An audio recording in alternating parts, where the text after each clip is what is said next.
मध्य प्रदेश की राजधानी भोपाल से करीब 80 किलोमीटर दूर वीआईटी यूनिवर्सिटी में काफ़ी तोड़फोड़ हुई। छात्रों ने हंगामा किया और करीब 4000 से ज़्यादा छात्रों ने कैंपस के अंदर आगजनी की। इस वक्त न्यूज़ 24 पहुंचा है वो तस्वीरें दिखाने के लिए कि किस तरह से यहां पर जो बसेस खड़ी हुई थी उनको आग के हवाले किया गया। ये देखिए, इस तरह से तोड़फोड़ की गई।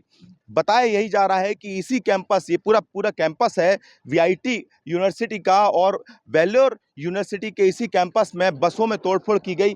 ठीक मेरे पीछे दिख रही ये तस्वीरें आप देखिए कि किस तरह से इस बस को आग के हवाले कर दिया गया, और यही बताता है कि किस तरह से हंगामा हुआ। बताया यही जा रहा है कि एक साथ करीब एक बस के साथ साथ आसपास जो बसेस खड़ी थीं उनको भी यहाँ पर तोड़फोड़ की गई, कांच में भी तोड़े गए, और पीछे के हिस्से में अगर देखें तो यहाँ से पूरे कैंपस के पीछे हिस्से में भी कार को भी आग के हवाले किया गया। इस तरह से जो बस खड़ी हुई थी कैंपस के अंदर उनको भी तोड़ा गया।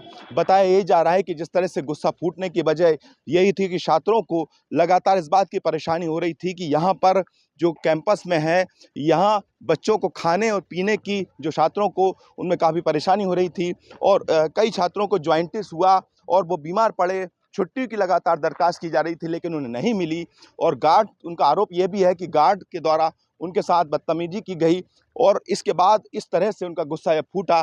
तो देर रात इस तरह से यहाँ पर जो तस्वीरें आपको दिखा रहे हैं हम, कि अभी भी आप देखेंगे तो जो बस है उसमें आग अभी जलती हुई दिखाई जा रहा है, टायरों में भी आग दिखाई दे रही है कि इस तरह से यहाँ पर तोड़फोड़ आगजनी की गई।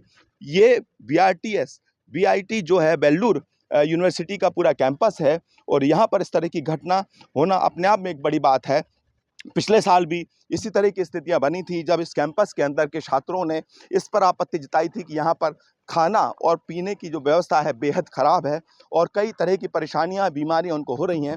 तो पिछले साल भी यही स्थिति थी, और उसके बाद अब देखेंगे तो इस कैंपस से अब चूंकि छुट्टी लगा दी गई है यहाँ पर 30 तारीख तक की, और इसलिए पूरे छात्र जो हैं यहाँ पर कैंपस से वो धीरे धीरे अपना सामान लेकर जा रहे हैं, अपने घर वापस जा रहे हैं। लेकिन जो घटना हुई है वो बताती है कि किस तरह से वीआईटी जो कैंपस है उसके अंदर इस तरह से तोड़फोड़ की बात की तस्वीरें बताती हैं कि यहाँ पर किस तरह से हंगामा बरपा। कैमरा पर्सन कमलेश व्यास के साथ विपिन श्रीवास्तव, न्यूज़ 24।